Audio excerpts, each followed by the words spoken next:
Hello, in this video is a method which can be used to help straighten the knee. This is especially true following a total knee replacement where the muscles behind the knee can get very stiff and prevent full straightening and also interfere with bending of the knee as well.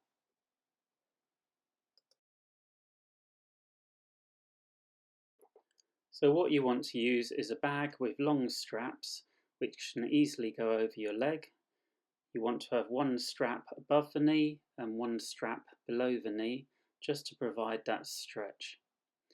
And you can position a towel underneath the straps if you find they're digging in a little bit towards your skin.